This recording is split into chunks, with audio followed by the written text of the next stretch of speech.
Vamos iniciar então o detalhamento do nosso livro Planejamento Estratégico, Teorias, Modelos e Processos, a partir da unidade 1, onde tudo começa. Na unidade 1 nós temos os seguintes itens: siglas-chave do processo de planejamento estratégico, evolução do pensamento estratégico ao longo da história, conceitos de planejamento estratégico e um que recentemente nós criamos e é o que nós adotamos no livro, objetivos do planejamento estratégico, vantagens, por incrível que possa parecer, quem sabe você que está me ouvindo não vai nem acreditar, desvantagens do planejamento estratégico. Por incrível que possa parecer, tem empresa que ao fazer o planejamento estratégico piora. E piora por uma razão muito simples. Ela esquece de entender que nem toda empresa está preparada para fazer um planejamento estratégico. E daqui a pouco eu vou falar sobre isso. Depois nós vamos falar dos 3 momentos do processo de planejamento estratégico. Então, as siglas-chave do processo de planejamento estratégico são 12 siglas que ao longo do tempo eu venho criando, inventando e copiando. E quando eu copio, você vai ver no livro, obviamente eu digo quem é o autor. Dessas 11 siglas, 2, quem sabe, no máximo, tem autores que nós citamos no livro. As outras todas eu venho inventando ao longo do tempo. E a sigla mais importante, no meu entendimento, é a última sigla que está no livro. É a 11ª. A sigla chama-se CIF. A grande pergunta é, para que serve uma empresa? No meu entendimento, uma empresa serve para, sem medo de falar, gerar felicidade para 3 elementos organizacionais: clientes, investidores e funcionários. Cada um desses 3 quer alguma coisa na organização. O cliente quer um produto ou um serviço de qualidade, o investidor quer lucro, por exemplo, segurança no negócio, liquidez. O funcionário quer um ambiente agradável para trabalhar, ambiente físico, por exemplo, quer perspectiva na organização. Para que serve uma empresa? Para gerar resolutividade. O que isso seja? O que é isso? É o alinhamento entre esses 3 elementos. O que adianta um cliente feliz se a empresa não está tendo lucro? O que adianta um investidor feliz com lucro, cliente feliz com produto de qualidade e funcionário infeliz na organização? No curto prazo, inclusive, eu falo, isso não vai dar certo. Então, a empresa serve, no meu entendimento, para transformar esses 3 elementos em elementos felizes e alinhados. E o planejamento estratégico, ele vai proporcionar justamente uma maneira, um caminho de levar a organização a esse processo de alinhamento. Nós temos também um conceito de planejamento estratégico. E esse conceito eu quero detalhar para vocês a partir de agora. Eu gostaria que vocês prestassem muita atenção no conceito que eu vou detalhar a partir de agora. O conceito que nós adotamos no livro de planejamento estratégico é: planejamento estratégico é um processo que consiste na análise sistemática dos pontos fortes da organização, ou seja, competências da organização, dos pontos fracos da organização, ou seja, incompetências ou possibilidades de melhoria da organização, e das oportunidades e ameaças do ambiente externo, com o objetivo de formular e formar estratégias, com o intuito de aumentar a competitividade e seu grau de resolutividade. Muito bem, vamos explicar rapidamente o conceito. Planejamento estratégico é um processo. Isso significa que planejamento estratégico tem início, meio e, espero que você não tenha concluído, fim. Planejamento estratégico tem início, meio e continuidade. A cada horizonte estratégico, ou seja, eu faço o planejamento estratégico de hoje até, por exemplo, daqui a 10 anos. Quando eu terminar esse ciclo, que esse ciclo eu chamo de horizonte estratégico, eu vou ter um novo começo. Não é um fim, obviamente. Fim é se a empresa fechar, se a empresa quebrar. É um processo que consiste, então, na análise sistemática das competências da organização. E muito cuidado, muitas vezes a empresa pensa que ponto forte, que é a competência da organização, é ficar avaliando o desempenho do funcionário.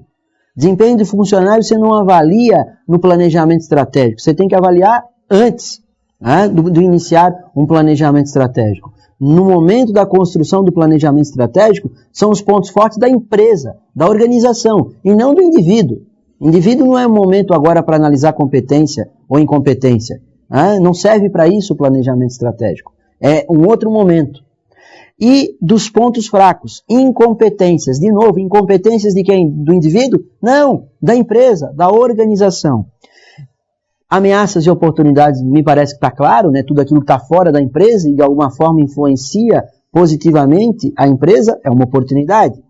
Mas a empresa tem que depois formular uma estratégia para aproveitar essa oportunidade, senão de nada vai adiantar.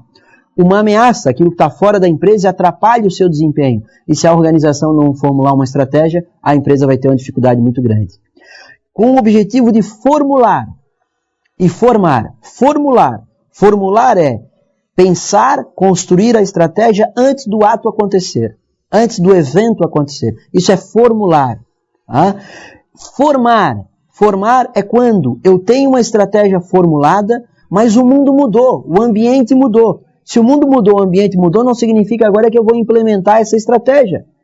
Se as coisas mudaram, eu tenho que, naquele momento pontual, formular uma estratégia? Não, formular foi antes. Formar uma nova estratégia. Então, formar, ela acontece no momento da ação. No momento que algo acontece. Mas você já tinha uma estratégia formulada. Isso tudo com o intuito de aumentar a competitividade da empresa. E quando você estiver lendo os fatores críticos de sucesso, e aqui eu já passo a explicar então os fatores críticos de sucesso, quando eu listo os fatores críticos de sucesso, se a organização tiver esses fatores críticos de sucesso, a empresa é competitiva. Então olha que interessante, o meu conceito diz aumentar a competitividade. Eu não consigo enxergar uma empresa que não tenha competitividade. Por que a empresa está aberta então? Tem que ter fechado, tem que fechar. Hoje já deveria estar fechada. Então, planejamento não serve para criar competitividade, serve para aumentar. E planejamento estratégico serve para aumentar o meu grau de resolutividade. O que é resolutividade? Para que serve a minha empresa? Qual é o meu negócio? Qual é a minha missão?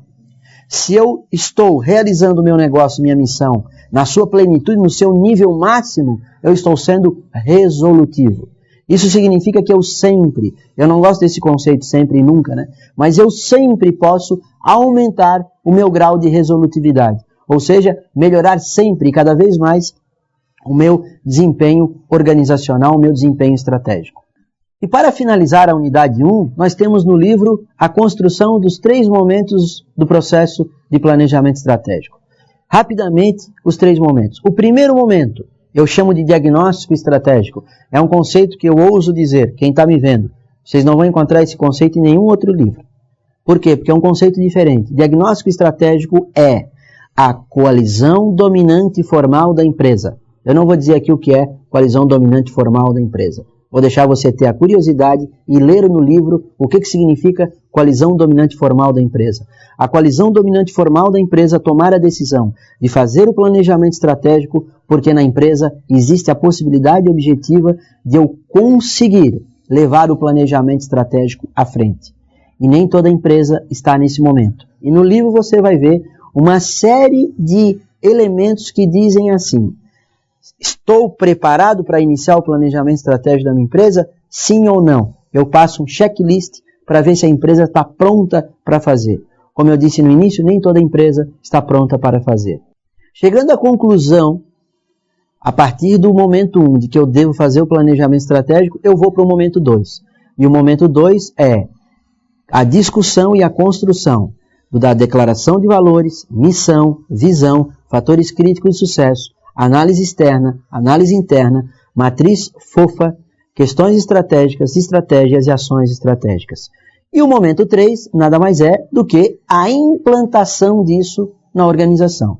Não existe planejamento estratégico se não tiver os 3 momentos. Não existe planejamento estratégico sem o momento 1, sem o momento 2 e sem o momento 3. E eu tenho certeza que você que está me vendo vai ler o livro e vai chegar à conclusão que eu tenho razão. Por uma razão muito simples. É óbvio.